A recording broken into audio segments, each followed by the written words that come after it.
ഗണപതി ഭഗവാൻ ഏറ്റവും ഇഷ്ടപ്പെട്ട മാലകളായിട്ടുള്ള കറുകമാല, മുക്കുറ്റിമാല, ഇതിന്റെയും കൂടി ഒരു സയന്റിഫിക് സൈഡ്, അതിന്റെ ഒരു സയന്റിഫിക് ടെമ്പറിൽ പറഞ്ഞു തന്നാൽ വലിയൊരു അനുഗ്രഹമായിരിക്കും.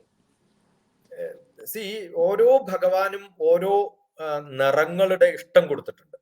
ആ നിറങ്ങളുടെ ഇഷ്ടം എന്ന് പറഞ്ഞാൽ നമ്മളെ സ്മൂത്തൻ ചെയ്യാനുള്ള, അല്ലെങ്കിൽ എന്തിനെയാണ് അവരെ റെപ്രസെന്റ് ചെയ്യുന്നത്. ഇപ്പൊ ഏറ്റവും കൂടുതൽ എനർജി കൺവേർട്ട് ചെയ്യാനുള്ള കഴിവ് അത് ഹെബിസ്കസിനാണ്. ഹെബിസ്കസ് എന്ന് പറയുന്നത് ഏകദേശം 26 വെറൈറ്റി എന്റെ വീട്ടിലിരിപ്പുണ്ട്. ഞാനൊരു 24 വർഷം മുമ്പ് പ്രഭാഷണം നടത്തിയ സമയത്ത് അതിൽ റിസർച്ച് നടത്തി. ഈ ഹിക്കിബാന എന്ന് പറയുന്ന ഒരു തരത്തിലുള്ള ഒരു ഫ്ലവർ അറേഞ്ച്മെന്റ് ഗ്രൂപ്പ് ഉണ്ട് ഹൈദരാബാദിൽ.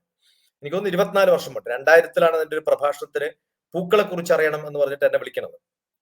അപ്പൊ അന്ന് ഞാൻ നന്നായിട്ട് പഠിച്ചപ്പോ ഫ്ലവർ എനർജിയെ കുറിച്ച് ഏറ്റവും കൂടുതൽ പഠിച്ചിട്ടുള്ളത് നമ്മുടെ പോണ്ടിച്ചേരിയുള്ള അമ്മയാണ്. അരബിന്ദോ ആശ്രമത്തിലെ അരബിന്ദോന്റെ അമ്മയാണ് ഏറ്റവും കൂടുതൽ ഫ്ലവർ തെറാപ്പി ചെയ്തിട്ടുള്ളത്. അവരുടെ തന്നെ ഏകദേശം 220 വെറൈറ്റീസ് ഉണ്ട്. അതിൽ 2 തരത്തിലുള്ള നിറാണ് കാണാം. ഒന്ന് മഞ്ഞയും ഒന്ന് ചുവപ്പുമാണ് ഏറ്റവും പ്രാധാന്യം. വെള്ളയും കാണാം. അങ്ങനെ പല ഡിഫറെന്റ് വെറൈറ്റി കാണാം. ഏറ്റവും കൂടുതൽ പ്രസിദ്ധമായിട്ടുള്ളത് അതാണ്. ഈ രണ്ടിനും ഏത് എനർജിയെയും പോസിറ്റീവ് ആക്കാനുള്ള ഒരു കഴിവുണ്ട്. വിഘ്നേശ്വരൻ എന്ന് പറഞ്ഞാൽ ഏത് നെഗറ്റീവിനെയും പോസിറ്റീവ് ആക്കാനുള്ള കഴിവാണ്. അപ്പൊ അതിന് അത്യാവശ്യമായിട്ടുള്ളത് എനർജി കൺവേർഷൻ. നമ്മൾ കാണുമ്പോൾ നമുക്ക് ഏറ്റവും അത്യാവശ്യം കുറച്ച് രാജസികമായിട്ടുള്ള സ്വഭാവം ഉണ്ടെങ്കിലേ നമ്മൾ എഴുന്നേറ്റോടുള്ളൂ. അപ്പൊ കുറച്ച് ഡേഞ്ചർ ആവണം. ആ ഡേഞ്ചർ ആവാത്തവൻ ഏറ്റവും സാത്വികമായിട്ടിരുന്നുകൊണ്ടൊന്നും കാര്യമില്ല. അപ്പൊ റെഡ് കളർ എന്ന് പറയുന്നത് എപ്പോഴും ഡേഞ്ചറിന്റെ കളറാണ്. അല്ലെങ്കിൽ കുറച്ചും കൂടി നമ്മുടെ ഉന്മേഷം ഉണ്ടാക്കാനുള്ള, എനർജറ്റിക് ആക്കാനുള്ള കഴിവ് ഉണ്ടാക്കുന്ന കളറാണ്. അപ്പൊ അതാണ് വേണ്ടത് എന്ന് നിശ്ചയിക്കുന്ന ഇത് വളരെ റിലേറ്റഡ് ആണ്. ഓരോ പ്ലാനറ്ററി അസ്ട്രോളജിയിലുള്ള ജെമ്മോളജിയിലുള്ള കളറുകളും ഫ്ലവേഴ്സിന്റെ കളറുകളും അത് ഏത് ഭഗവാന് ഏത് രൂപത്തിൽ എവിടെ എന്നുള്ളതിന്റെ നിറങ്ങളും ഓരോരാൾക്കും ഓരോ ഇഷ്ടം ഉണ്ടാവും. അപ്പൊ ഇത്രയും വെറൈറ്റി ആയിട്ട് ഭഗവാന്മാരുടെ ഡിഫറെന്റ് കളേഴ്സ് കൊടുത്ത് ഓരോ മനുഷ്യന്മാർക്കും ആ നിറം ഇഷ്ടമാണെങ്കിൽ ആ ഭഗവാനെ ഇഷ്ടം അങ്ങനെ ഉണ്ടാവാം. അപ്പൊ നമ്മൾ ഏത് പൂ വെച്ചിട്ടാണ് പൂജ ചെയ്യേണ്ടത്? എല്ലാ ദിവസവും ഒരേ മൂടാവണമെന്നില്ല. അപ്പൊ ഡിഫറെന്റ് വെറൈറ്റീസ് കൊടുത്തു.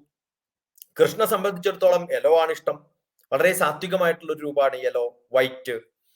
ഏറ്റവും നല്ല ഫ്രാഗ്രന്റ് ആയിട്ടുള്ളതാണ്. അധിക കാലം നിൽക്കണമെന്നില്ല. ഉന്മേഷത്തോടു കൂടി ചാടി എഴുന്നേറ്റാൽ പിന്നെ അവൻ എനർജി വേണ്ട കാര്യമൊന്നുമില്ല. ഹെബിസ്കസ് വളരെ പെട്ടെന്ന് വാടിപ്പോവും. ആ സമയത്ത് ഉണ്ടായാൽ മതി. അതിന് കുറെ മെഡിക്കൽ ആയിട്ടുള്ള കഴിവുകളുണ്ട്. അപ്പൊ ഇതൊക്കെ വെച്ച് പൂജ ചെയ്യുന്ന സമയത്ത് ഒന്ന് മെഡിസിനൽ പവർ, ഒന്ന് എനർജി ട്രാൻസ്ഫർ ചെയ്യാനുള്ള കഴിവ്.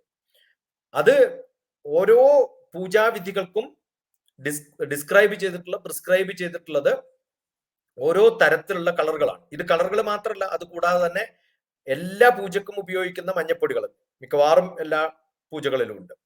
ഓരോ മഹാഗണപതി ഹോമ യജ്ഞം എന്ന് പറഞ്ഞ 2000-ലാണെന്ന് തോന്നുന്നു ഞാൻ ഹൈദരാബാദിൽ നടത്തിയത്. ഹൈദരാബാദിൽ ഒരു ക്ഷേത്രത്തില് മഹാഗണപതി ഹോമ യജ്ഞം 15ഓളം പൂജാരികളെ വെച്ചിട്ട് ഞാനായിരുന്നു അതിന്റെ മിക്കവാറും ഓർഗനൈസിങ് ചെയ്തത്. ആ ഓർഗനൈസിങ് ചെയ്ത സമയത്ത് കോൺട്രിബ്യൂട്ടറായിട്ട് എല്ലാവർക്കും ആവശ്യമുള്ളത് കൊണ്ട് സാധാരണ ഗണപതി ഹോമം ചെയ്യുമ്പോൾ പൂജാരിയാണ് കേരളത്തിൽ ചെയ്യുക, പാർട്ടിസിപ്പേഷൻ ഇല്ല. അത് ആർക്ക് തന്നാലും അത് ഹവിസായിട്ട് കൊടുക്കാനുള്ള സങ്കല്പത്തോടു കൂടി ഓപ്പൺ ആയിട്ടുള്ള ഒരു യാഗം നടത്തുന്നത് പോലെ, യജ്ഞം നടത്തുന്നത് പോലെ ഉണ്ടാക്കിയെടുത്തത് 2000-ൽ ബൊല്ലാർത്തിൽ ചെയ്തു. 2019-ല് ഗണേശന്റെ ക്ഷേത്രം പണിയാനുള്ള മിക്കവാറും പ്ലാനുകൾ ചെയ്യാൻ വേണ്ടിയിട്ട് 6 മാസം 2 പ്രാവശ്യം പോയിട്ട് അമേരിക്കയിൽ താമസിച്ച സമയത്ത് അവിടെയും ഒരു മഹാഗണപതി ഹോമയജ്ഞം ചെയ്തു. അവിടെ ഈ നിങ്ങൾക്ക് ഇഷ്ടമുള്ള ഫ്ലവർ കൊണ്ടുവരാം, പക്ഷെ ചുവന്നതാണ് കുറച്ചും കൂടി ഒരു എനർജറ്റിക് ആയിട്ടുള്ള ഫ്ലവേഴ്സ്. അത് ഓരോന്നിന്റെയും എനർജിയും അതിന്റെ കൺവേർഷൻ കഴിവുകളും നമ്മൾ കാണുമ്പോഴുള്ള സന്തോഷം. ആ എനർജി എന്ന് പറഞ്ഞാൽ ഓരോരാൾക്ക് കാണുമ്പോഴുള്ള ഒരു ഇഷ്ടമുണ്ട്. ഇന്ന കളറാണ് ഇന്ന ആൾക്ക് ഇഷ്ടം എന്ന് വെച്ചിട്ട് എല്ലാ ദിവസവും ഞാൻ മഞ്ഞ ഇടാറില്ല. എന്റെ മൂഡ് അനുസരിച്ചിട്ട് ഞാൻ ഡിഫറെന്റ് ആയിട്ടുള്ള കളേഴ്സ് ഉപയോഗിക്കും. അത് നമ്മുടെ ഒരു പാഷനാണ്. അതുപോലെ വെറൈറ്റി ഉള്ളതാണ് നമ്മുടെ ദേവന്മാരും ഇഷ്ടദേവന്മാരും ഒക്കെ ഉണ്ടായിക്കഴിഞ്ഞാലും ഫ്ലവർ ഡിഫറെന്റ് ആണ്, അതിന്റെ ആചാരങ്ങൾ ഡിഫറെന്റ് ആണ്, പൂജകൾ ഡിഫറെന്റ് ആണ്. ആ വെറൈറ്റിയാണ് നമ്മുടെ ഏറ്റവും വലിയ സ്ട്രെങ്ത്തും. ഇതൊക്കെ എനർജി ബേസ്ഡും മൂഡ് ബേസ്ഡും ആണ്. ഇന്ന ആവശ്യത്തിന് ഇന്നത്, ഇന്ന സ്വഭാവത്തിലുള്ളവർക്ക് ഇന്നത്, ഇന്ന ആവശ്യത്തിന് ഇന്ന ഭക്ഷണം, ഇതൊക്കെ കൂടി ജോയിൻ ചെയ്യുന്നതാണ് നമ്മുടെ ആചാരാനുഷ്ഠാനങ്ങൾ. എന്തായാലും അപ്പം കളർ തെറാപ്പി, അരോമ തെറാപ്പി, ഇതിന്റെ എല്ലാം സയന്റിഫിക് ഇമോഷണൽ അല്ലെ, ഫിസിക്കൽ വെൽബീയിങ് കൂടി ലക്ഷ്യം വെച്ചിട്ടാണ് നമ്മുടെ ആചാര അനുഷ്ഠാനങ്ങളില് ഇതിന്റെയൊക്കെ പ്രാധാന്യം എന്ന് അങ്ങ് ശരിക്കും സൈക്കോളജിക്കൽ ആയിട്ട് തന്നെ പറഞ്ഞ് മനസ്സിലാക്കി. നമ്മൾ തന്നെ ഓരോ ദിവസവും ഓരോ മൂഡിലായിരിക്കും, ഓരോ കളറുകളായിരിക്കും നമുക്ക് ഇഷ്ടപ്പെടുക. നമുക്ക് ഇഷ്ടമുള്ള കളർ തന്നെ നമ്മൾ എന്നും ഇടുന്നില്ല. ഇതൊക്കെ വളരെ ശാസ്ത്രീയമായിട്ട് അങ്ങ് സയന്റിഫിക് ടെമ്പർ ഉള്ള ഒരു വിശദീകരണം ഞങ്ങൾക്ക് കിട്ടിയതിൽ വളരെയധികം സന്തോഷം. അതുകൊണ്ട് തന്നെ കൂടുതൽ ചോദിക്കാനുണ്ട്. അതുപോലെ തന്നെ അങ്ങേപോലെ ഉള്ള ഒരു ആത്മീയ ആചാര്യനായിട്ടുള്ള ശാസ്ത്രജ്ഞനല്ലാതെ ഇതിനൊരു ഉത്തരം തരാൻ സാധിക്കില്ല. ബാലഗണപതി, വീരഗണപതി അല്ലെ, ഇങ്ങനെ പല ഫോംസ് ഓഫ് ഉച്ചിഷ്ട ഗണപതി, ഓരോരുത്തർക്കും ഓരോ പർപ്പസ് ആണ്, ഫലസിദ്ധി വ്യത്യസ്തമാണ് എന്ന് പറയുന്നുണ്ട്. അതിന്റെ തത്വം കൂടി ഒന്ന് വിശദീകരിക്കണം. ഇപ്പൊ ഈ പഴവങ്ങാടിയിലാണെന്ന് തോന്നുന്നു ഞാൻ 32 വ്യത്യസ്ത ഭഗവത് ഗണേശന്മാരുടെ സങ്കല്പങ്ങൾ കൃത്യമായിട്ട് പറഞ്ഞു വെച്ചിട്ടുണ്ട്. അത് ഓരോ അവസ്ഥയിലും നമുക്ക് വ്യത്യസ്തമായിട്ടുള്ള രൂപങ്ങൾ, അത് ഗണപതിക്ക് മാത്രമല്ല, ദേവീ സങ്കല്പത്തിലും വ്യത്യസ്തമായ സമയങ്ങളിൽ, വ്യത്യസ്തമായ ആഗ്രഹങ്ങളിൽ, വ്യത്യസ്തമായ രൂപങ്ങളിൽ ദേവിയെ കാണാനുള്ള എൻ്റെ ഒരു പുസ്തകം തന്നെ ഉണ്ട്, ദശമഹാവിദ്യ എന്ന് പറഞ്ഞിട്ട്. അത് 17 വയസ്സുള്ള കുട്ടി മുതൽ 70 വയസ്സുള്ളവർക്ക് വരെ അവരുടെ രൂപത്തിൽ. അപ്പൊ ബാലഗണപതി എന്ന് പറയുമ്പോൾ അത് കൃഷ്ണന്റെ രൂപത്തിലായാലും നമുക്ക് കാണാം. ഇപ്പൊ ബാലകൃഷ്ണനും ശ്രീകൃഷ്ണനും ഉണ്ണികൃഷ്ണനും ഒക്കെ വ്യത്യാസമുണ്ട്. അപ്പൊ ഗണേശ എന്ന് പറയുന്ന ഒരു സങ്കല്പത്തില് നമുക്ക് ഗണേശനെ വ്യത്യസ്തമായ രൂപത്തിൽ കാണും. ആ ബാലഗണപതി എന്ന് പറയുമ്പോൾ ഉണ്ണിഗണേശന് പമ്പരമായി ചമഞ്ഞു വിണ്ണിൽ കിടന്നു തിരിയുന്ന മുനിക്കു കണ്ടേ എന്ന് പറയുമ്പോൾ ഗണേശൻ വലിയൊരു മനുഷ്യനായിട്ടൊന്നും നമുക്ക് കാണാൻ പറ്റില്ല. അത് വളരെ ചെറുതായിട്ടുള്ള ഒരു ഗണേശൻ, അല്ലെങ്കിൽ ഇലയിൽ കിടത്തിയിട്ടും ഗണേശനെ നമ്മൾ ഒഴുക്കിക്കളയുന്ന സമയത്ത് അത് ചെറിയ ഗണേശൻ തന്നെയാണ്. പക്ഷെ അതേ സമയത്ത് ഏറ്റവും നല്ല കൊടവയറോടുകൂടി സർപ്പത്തെ കെട്ടിയിരിക്കുന്ന ഗണേശനെ കാണുമ്പോൾ ഭക്ഷണപ്രിയനായ എല്ലാ വിഘ്നങ്ങളെയും ഭക്ഷണത്തിലൂടെയാണ് നമുക്ക് അസുഖം വരുന്നത്. ആ അസുഖത്തിന്റെ സിമ്പലാണ് പാമ്പ് എന്ന് പറയുമ്പോൾ ഉണ്ണി ഗണേശനാണോ അത് പറഞ്ഞു തരേണ്ടത്? നമുക്ക് അത് പറഞ്ഞു തരേണ്ടത് വളരെ മെച്ചുവേർഡ് ആയിട്ടുള്ള അറിവുള്ള ഒരു ഗണേശനാണ്. അപ്പൊ ഓരോ സംഭവങ്ങൾക്കും നമുക്ക്, അല്ലെങ്കിൽ പിന്നെ ഗണേശനോട് ഏത്തൊടുന്ന സമയത്ത് കൈ ഇങ്ങനെ വെച്ചിട്ട് അതിന് കൃത്യമായിട്ടുള്ള ശ്ലോകങ്ങളുണ്ട്. ഇടം കയ്യാൽ വലങ്കാതും വലം കയ്യാൽ ഇടം കയ്യും, എന്നിട്ട് കാല് മുട്ടുന്നത് വരെ അത് കൊടണം എന്നൊക്കെ പറഞ്ഞിട്ട്. ഓർമ്മയുണ്ട്, ബൊല്ലാറം എന്ന് പറഞ്ഞ ക്ഷേത്രത്തിൽ ഞാൻ നടത്തിയ ക്ഷേത്രത്തില് തിരുമേനി വന്ന സമയത്ത് എന്റെ മകനെ സ്റ്റേജിൽ വിളിച്ചിട്ട് ചെയ്യാൻ പറഞ്ഞു. അവന് ചെയ്യാൻ പറ്റിയില്ലെങ്കിൽ ഞാൻ അബദ്ധമായ, അവൻ കറക്റ്റ് ആയിട്ട് ചെയ്ത് കാണിച്ചു കൊടുത്തു. അപ്പൊ സ്വന്തം മക്കളെ പഠിപ്പിച്ചിട്ടുണ്ടോ എന്ന് ടെസ്റ്റ് ചെയ്യലും കൂടിയാണ് ഗുരുവിന്റെ ഒരു ലക്ഷ്യം എന്ന് തോന്നിയിട്ടുണ്ട് എനിക്ക് ആ സമയത്ത്. അപ്പം നമ്മള് പിന്നെ അത്തരത്തിലുള്ള ഒരു പൂജ ചെയ്യുന്ന സമയത്ത് ഗണേശനെ ആ ഗണേശന്റെ ഭാവത്തിലും രൂപത്തിലും വലുതായിട്ട് തന്നെ കാണണം. അപ്പൊ ഓരോ ഭഗവാനും അതിൻ്റെതായ രൂപം കൊടുത്തു. ഒരു ചെറിയ ഉണ്ണി ഗണേശൻ കുറെ എല്ലാം എടുത്തു തിന്നുന്ന ഒരു ഗണേശനായിട്ട് നമുക്ക് കാണിക്കാൻ പറ്റില്ലല്ലോ. അപ്പൊ ആ കഥ പറയുന്ന സമയത്ത് ഒരു കാലത്ത് വിഷ്ണുവും ഗണേശനും കണ്ടിട്ടുള്ള ഒരു കാലം പറയുന്നുണ്ട്. അതിൽ സുദർശന ചക്രം ഗണേശൻ വിഴുങ്ങിയെന്നൊക്കെയാണ് സങ്കല്പം. അത് ചെറിയ ഗണേശൻ വിഴുങ്ങി എന്ന് പറഞ്ഞാൽ നമുക്ക് വിശ്വസിക്കാൻ പറ്റില്ല, അല്ലെങ്കിൽ അത് പറയാനും പാടില്ല. അതുപോലെ അച്ഛനമ്മമാരെ പ്രദക്ഷിണം വെക്കുന്ന ഗണേശൻ എന്ന് പറയുന്നത് വിവാഹപ്രായത്തിലാണ്. അതെങ്ങനെ ചെറിയ ഗണേശനാവുക? അപ്പോ ഓരോ കാലത്തിലും അവർക്കും അതിൻ്റെതായ പ്രായം വെച്ച് വ്യത്യസ്തമായി പറഞ്ഞു കൊടുത്തിട്ടുണ്ട്. ഇപ്പൊ സൗന്ദര്യലഹരി എഴുതുന്ന സമയത്ത് ശങ്കരാചാര്യര് 1041 ശ്ലോകം വരെ കോപ്പി ചെയ്തെടുത്തു. ബാക്കി എടുത്ത സമയത്താണ് ഗണേശൻ പറഞ്ഞു വിട്ട് ബാക്കി വേറെ ശിഷ്യന്മാരെ കൊണ്ടും സ്വന്തം എഴുതിയതാണ്, ബാക്കിയുള്ളത് നേരിട്ട് കണ്ട് എഴുതിയതല്ല എന്ന് പറയുന്നതിൽ ഒരു വ്യത്യാസം അതിനകത്ത് പറയാറുണ്ട്. സൗന്ദര്യലഹരി പണ്ട് സൗന്ദര്യലഹരി പഠിപ്പിച്ചിട്ടുണ്ട് ഒരു 10-24 വർഷം മുമ്പ്. അപ്പൊ ആ വ്യത്യാസം നമുക്ക് ശരിക്കും കാണാം. ആ സമയത്ത് ശങ്കരാചാര്യെ പറഞ്ഞു വിടുന്ന ഗണേശൻ എന്തായാലും ഉണ്ണി ഗണേശനാവാൻ പറ്റില്ലല്ലോ. അപ്പോ വ്യത്യസ്തമായ ആവശ്യങ്ങൾക്ക് വ്യത്യസ്തമായ രൂപത്തിൽ ഭഗവാനെ കാണാനുള്ള, അല്ലെങ്കിൽ അതാണ് കഥ, അല്ലെങ്കിൽ അതാണ് ഇതിഹാസം എന്ന് പറയുമ്പോൾ എന്തായാലും വ്യാസം കണ്ടിട്ട് ഭഗവത്ഗീത എഴുതിപ്പിക്കുമ്പോൾ ഉണ്ണിഗണേശനാവാൻ സാധ്യതയില്ല. എന്തായാലും ടീനേജ് ഒക്കെ കഴിഞ്ഞിട്ടുണ്ടാവും. ഗ്രാജുവേഷൻ ഒക്കെ കഴിഞ്ഞാലേ അത്തരം അസൈൻമെന്റ്സും ജോലിയൊക്കെ കൊടുക്കാൻ സാധ്യതയുള്ളൂ.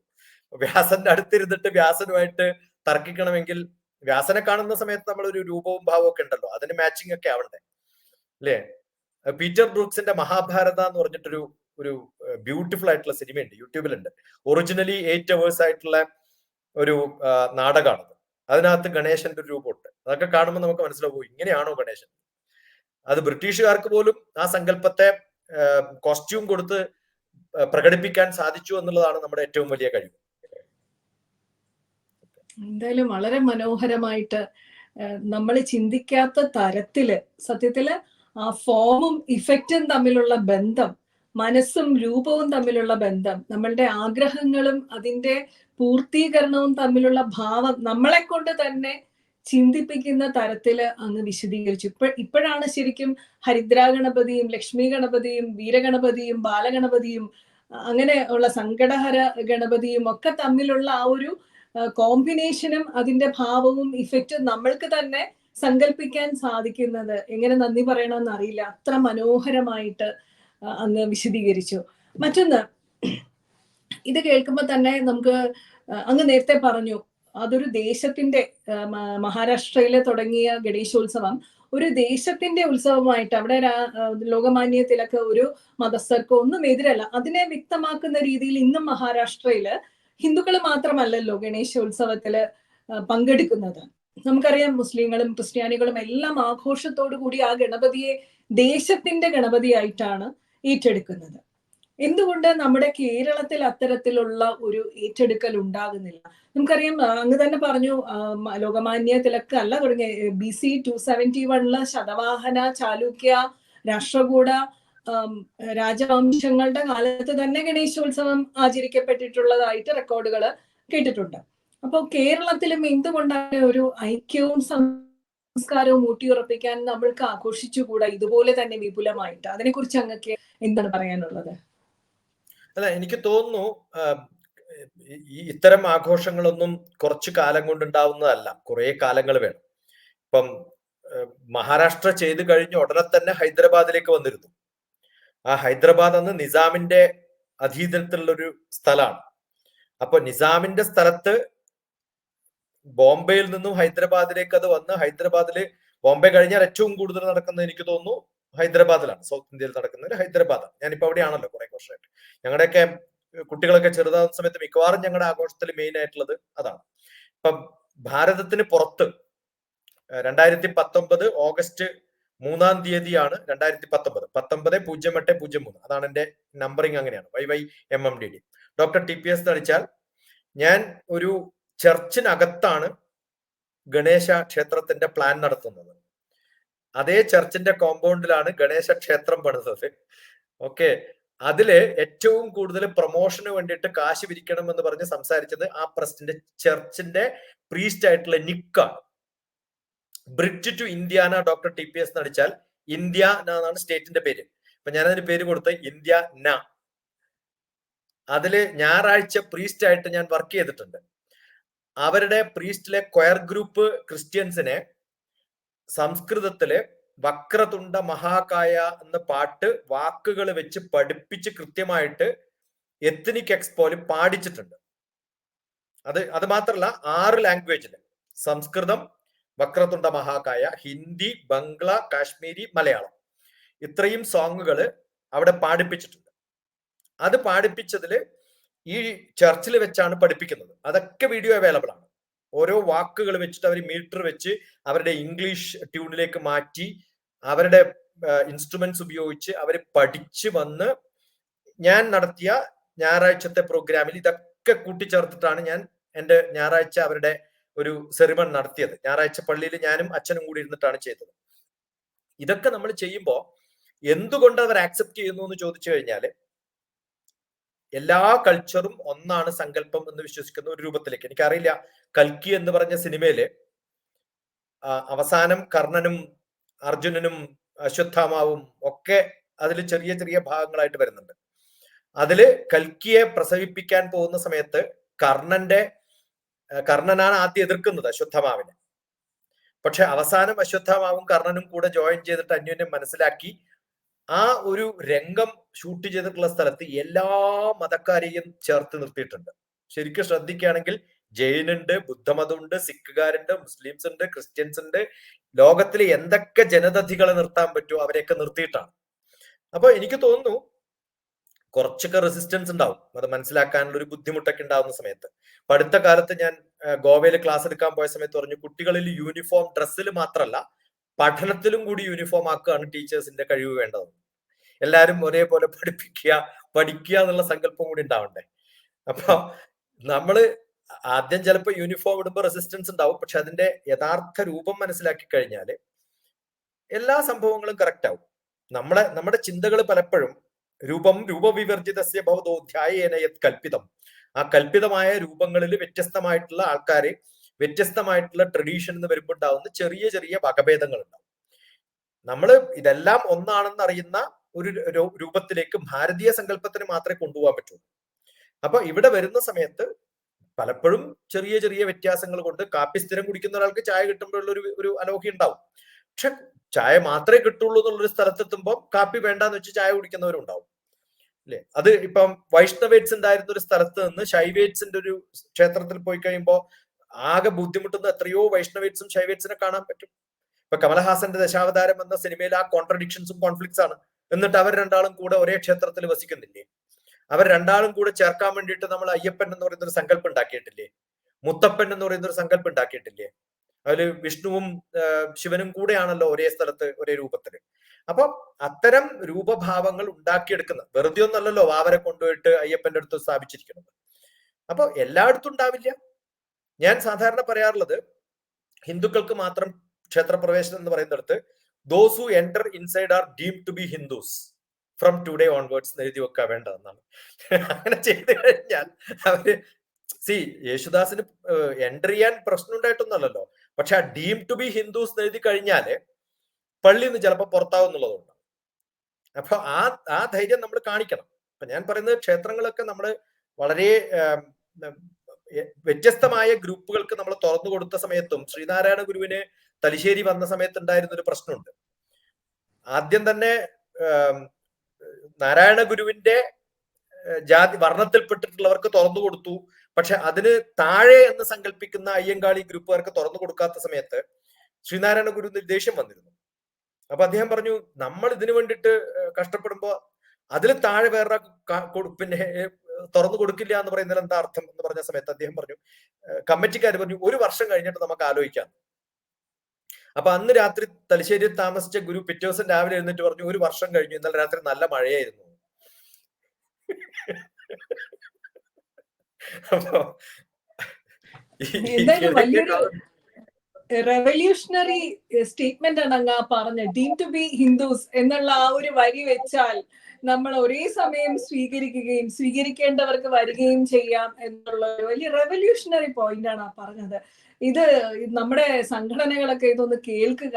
ഈ ഒരു വരി അവിടെ എഴുതി വെക്കാൻ സാധിച്ചിട്ടുണ്ടെങ്കിൽ നമുക്ക് യൂണിറ്റി, അല്ലെ, നമ്മൾ ഈ വെറൈറ്റിയിൽ കൂടി നമുക്ക് യൂണിറ്റി കൊണ്ടുവരാൻ സാധിക്കും.